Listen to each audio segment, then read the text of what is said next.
जय श्री कृष्ण, जय श्री विष्णु। सबका कल्याण करें, सबके घर सुख शांति से भरे रहें। आइए आपको बताते हैं उत्पन्ना एकादशी की व्रत कथा, महत्व और व्रत की विधि। तो सबसे पहले उत्पन्ना एकादशी व्रत कथा। सतयुग में मुर नाम का दैत्य उत्पन्न हुआ। वह बड़ा बलवान और भयानक था। उस प्रचंड दैत्य ने इंद्र, आदित्य, वसु, वायु, अग्नि आदि सभी देवताओं को पराजित करके भगा दिया। तब इंद्र सहित सभी देवताओं ने भयभीत होकर भगवान शिव से सारा वृत्तांत कहा और बोले, हे कैलाशपति, मुर दैत्य से भयभीत होकर सब देवता मृत्युलोक में फिर रहे हैं। तब भगवान शिव ने कहा, हे देवताओं, तीनों लोकों के स्वामी, भक्तों के दुखों का नाश करने वाले भगवान विष्णु की शरण में जाओ। ये ही तुम्हारे दुखों को दूर कर सकते हैं। शिव जी के ऐसे वचन सुनकर सभी देवता क्षीर सागर में पहुँचे। वहाँ भगवान को शयन करते देख हाथ जोड़कर उनकी स्तुति करने लगे कि हे देवताओं द्वारा स्तुति करने योग्य प्रभु, आपको बारंबार नमस्कार है। देवताओं की रक्षा करने वाले मधुसूदन, आपको नमस्कार है। आप हमारी रक्षा करें। दैत्यों से भयभीत होकर हम सब आपकी शरण में आए हैं। आप इस संसार के कर्ता, माता पिता, उत्पत्ति और पालनकर्ता और संहार करने वाले हैं। सबको शांति प्रदान करने वाले हैं। आकाश और पाताल भी आप ही हैं। सबके पितामह ब्रह्मा, सूर्य, चंद्र, अग्नि, सामग्री, होम, आहुति, मंत्र, तंत्र, जप, यजमान, यज्ञ, कर्म, कर्ता, भोक्ता भी आप ही हैं। आप सर्वव्यापक हैं। आपके सिवा तीनों लोकों में चर तथा अचर कुछ भी नहीं है।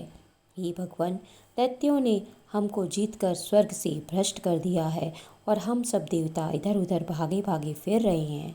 आप उस दैत्यों से हम सब की रक्षा करें। इंद्र के ऐसे वचन सुनकर भगवान विष्णु कहने लगे कि हे इंद्र, ऐसा मायावी दैत्य कौन है जिसने सब देवताओं को जीत लिया है? उसका नाम क्या है? उसमें कितना बल है और किसके आश्रय में है तथा उसका स्थान कहाँ है? यह सब मुझसे कहो। भगवान के ऐसे वचन सुनकर इंद्र बोले, भगवान, प्राचीन काल में एक नाड़ी जंग नामक राक्षस था। उसके महापराक्रमी और लोक विख्यात मुर नाम का एक पुत्र हुआ। उसकी चंद्रवती नाम की नगरी है। उसी ने सब देवताओं को स्वर्ग से निकालकर वहाँ अपना अधिकार जमा लिया है। उसने इंद्र, अग्नि, वरुण, यम, वायु, ईश, चंद्रमा, नेत्र आदि सभी के स्थान पर अधिकार कर लिया है। सूर्य बनकर स्वयं ही प्रकाश करता है, स्वयं ही मेघ बन बैठा है और सबसे अजेय है। हे असुर निकंदन, उस दुष्ट को मारकर देवताओं को अजेय बनाइए। यह सुनकर भगवान ने कहा, हे देवताओं, मैं शीघ्र ही उसका संहार करूँगा। तुम चंद्रावती नगरी जाओ। इस प्रकार कहकर भगवान सहित सभी देवताओं ने चंद्रावती नगरी की ओर प्रस्थान किया। उस समय जब दैत्य मुर सेना सहित युद्ध भूमि में गरज रहा था, उसकी भयानक गर्जना सुनकर सभी देवता भय के मारे चारों दिशाओं में भागने लगे।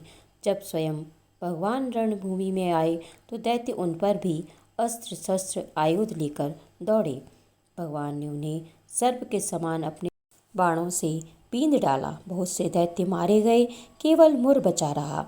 वह अविचल भाव से भगवान के साथ युद्ध करता रहा।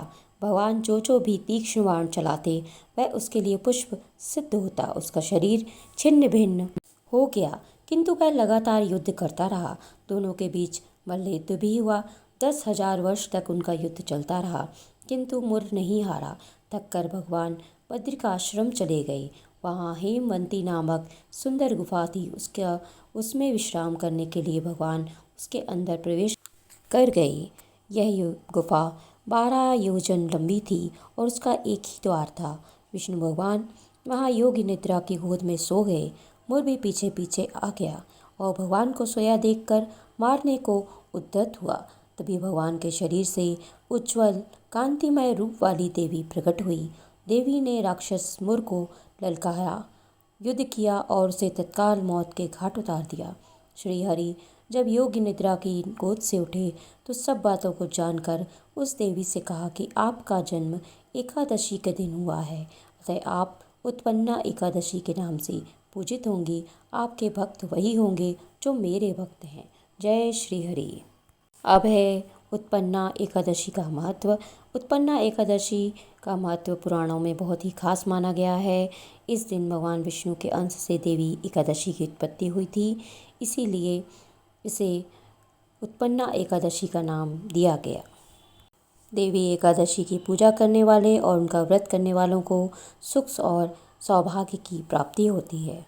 माँ एकादशी के साथ भगवान विष्णु की पूजा भी की जाती है। पूजा विधि है, इस दिन सुबह उठकर जल्दी स्नान कर लें, साफ कपड़े पहनें, पूजा स्थल को अच्छी तरह से साफ कर लें। इसके बाद दीपक जलाकर भगवान विष्णु की प्रतिमा का अभिषेक करें। भगवान विष्णु को सुपारी, नारियल, फल, लौंग, पंचामृत, अक्षत, मिठाई और चंदन अर्पित करें। फिर भगवान विष्णु की आरती उतारें।